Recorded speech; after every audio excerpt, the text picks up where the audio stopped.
Car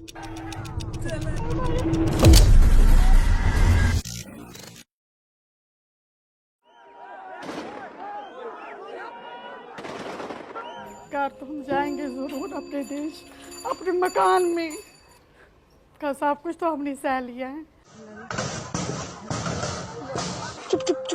अभी बाल बच्चे सब खत्म हो जा रहे हैं सर जी। आप लोग हम लोग को बचाइए, हम लोग मर जाएंगे सर जी। सब कुछ खत्म कर दे रहा है।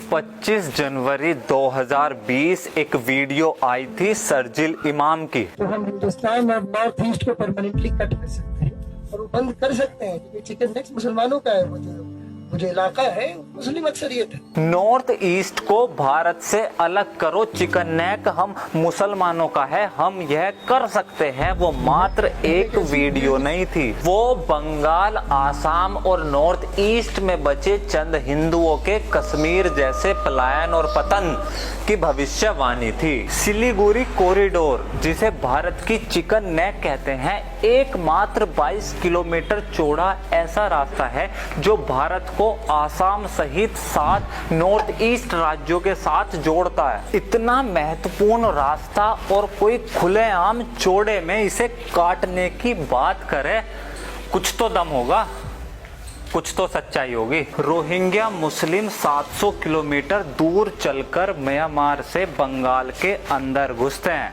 ये वही रोहिंग्या है जो राखाइन म्यांमार में हिंदुओं का कत्लेआम करते हैं। ईस्ट पाकिस्तान 25% हिंदू थे जब बंगाल का बंटवारा हुआ। आज उसी बांग्लादेश में केवल 8% हिंदू बचे हैं। सबसे ज्यादा इलीगल इमिग्रेंट कागज नहीं दिखाए वाली जमात इसी बांग्लादेश से बंगाल और आसाम में घुसती है। भारत और हिंदू विरोधी आतंकवादी संगठन जमात मुजाहिदीन और हुजी दोनों बांग्लादेश छोड़ वेस्ट बंगाल को अपना फेवरेट स्पॉट बना चुके हैं। 7 नॉर्थ ईस्ट राज्यों में से 5 राज्यों में हिंदू पहले ही माइनॉरिटी में हैं और केवल अल्पसंख्यक नहीं हैं, हम गिनतियों में हैं। बस मात्र एक राज्य बचा है, आसाम। 1950 में असम के अंदर 25% मुस्लिम थे और आज 2021 में असम की जनसंख्या का 40% मुसलमान है। असम की ऑफिशियल लैंग्वेज है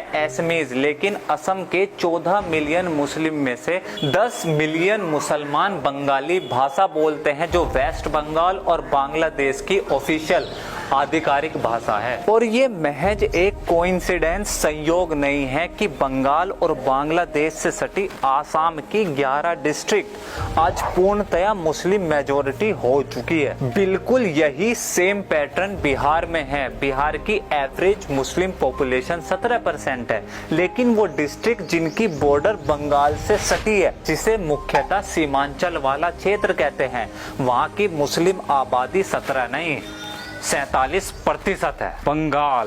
बंगाल के बस 2 डिविजन्स की बात करेंगे, जलपाईगुड़ी और मालदा। इन दोनों डिविजन्स की बॉर्डर मिलती है बांग्लादेश से, तो स्वाभाविक है कि ये दोनों जगह मुस्लिम बहुल आबादी वाली होगी। और यही खास बात है बंगाल और बंगाल के इन दोनों डिविजन्स की। रोहिंग्या म्यांमार से बांग्लादेश के रास्ते 700 किलोमीटर दूर चलकर कहाँ आते हैं? बंगाल के जलपाईगुड़ी और मालदा डिवीजन में। बांग्लादेश से इलीगल इमिग्रेंट्स भारत में कहाँ घुसते हैं? बंगाल के इन दोनों डिविजन्स में। जमात उल मुजाहिदीन और हुजी जैसे आतंकवादी संगठन जिनके लिंक तालिबान और अलकायदा से है, भारत में ऑपरेट कहाँ से करते हैं?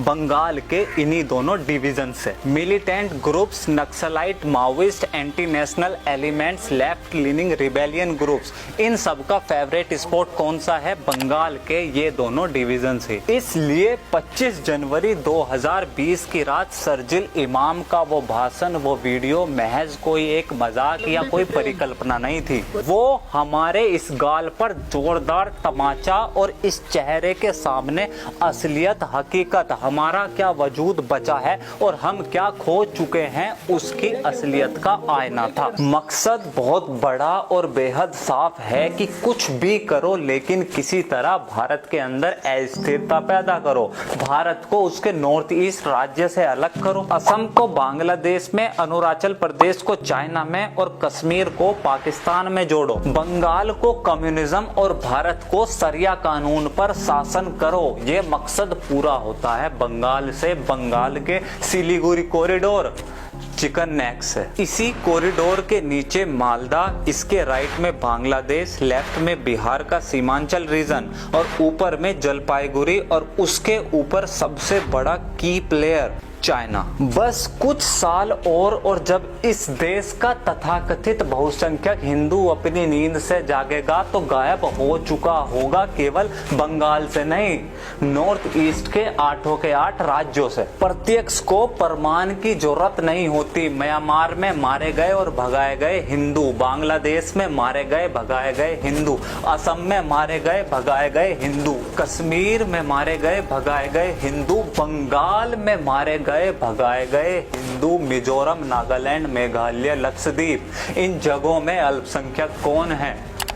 हिंदू। इतिहास केवल घटनाओं को शब्दों में पिरोने के लिए नहीं लिखा जाता, बल्कि आने वाली पीढ़ी भविष्य में होने वाले संभावित खतरों के लिए तैयार हो और हम कौन है उसे इस बात का ज्ञान हो, इसलिए लिखा भी पढ़ाया भी जाता। आज भी सेमिनार्स लेक्चर के अंदर 19 जनवरी 1990 कश्मीर की वो रात गूंजती है, इसलिए नहीं कि हम किसी विशेष वर्ग समुदाय से नफरत करें या बदले की भावना के साथ जिए, बल्कि इसलिए गूंजती है कि हमें याद रहे कि इस देश का संविधानीकृत सेकुलरिज्म किन खास विशेष परिस्थितियों में अपना दम तोड़ देता है। वो रात आज भी इसलिए गूंजती है कि हमें याद रहे कि संविधान की शपथ लेने वाले हमारे मसीहा बनने वाले नेता किन खास विशेष परिस्थितियों में हमें मरने छोड़ देते हैं। माना आप मौजूद नहीं थे, इंटरनेट नहीं था, सोशल मीडिया की ताकत नहीं थी, इसलिए कश्मीर की उस रात आप हिंदुओं का नरसंहार नहीं रोक सके। 3 मई 2021 आप थे, इंटरनेट हाई स्पीड था, सोशल मीडिया सहित पूरे देश की मीडिया मौजूद थी, हर एक लोकव्याप्त जल कल्याणकारी नेता मौजूद था और सबकी आंखों के सामने एक एक घर को चिन्हित करा, मारा और भगाया। जो माँ बहन बेटी मिली रेप करा और रेप करा, जो दुकान मिली लूट ली, जो घर दिखा तोड़ दिया। ऐसा लगा जैसे कश्मीर की वो रात फिर से बंगाल बनकर चीख उठ खड़ी हो। और यह देश, क्या इस देश का चुनाव आयोग सबसे बड़ा लोकतंत्र उसी अल्पसंख्यक समूह के बहुसंख्यक बनने पर चहेते संविधान के प्रियम्बल में लिखे सेकुलर शब्द और जनसंख्या में उनकी आबादी का हिस्सा कितना है उसे लोकतंत्र की राजनीति का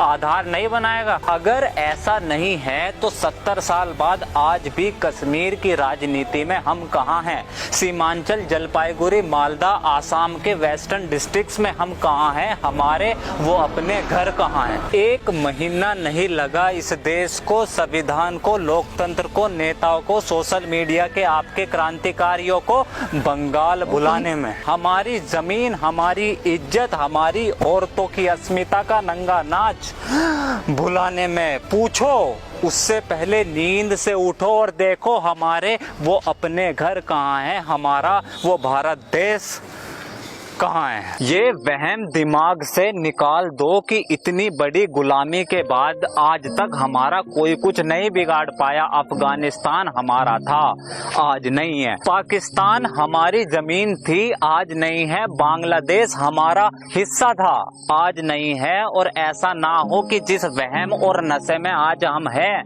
कल इतिहास बंगाल या उत्तर प्रदेश के बारे में फिर से वैसा कुछ ना लिख दे। आपका साथ, आपकी सपोर्ट मिली केवल इस वजह से द टॉक शो को जारी रख पाया हूं और आगे भी इन वीडियोस को ऐसे ही जारी रख सकूं, लिख सकूं, बोल सकूं, हम हिंदू हमारे इस राष्ट्र भारत के लिए चिल्ला सकूं। तो प्लीज द टॉक शो को फाइनेंशियल सपोर्ट करें और अगर फाइनेंशियल मदद नहीं कर सकते तो इस वीडियो को लाइक, कमेंट और शेयर करें। मेरा यह काम पसंद आए तो इस चैनल को प्लीज सब्सक्राइब करें। This is Alok Kumar from talk, see you next video. जय हिंद। यहाँ पे 98% भागे हिंदू।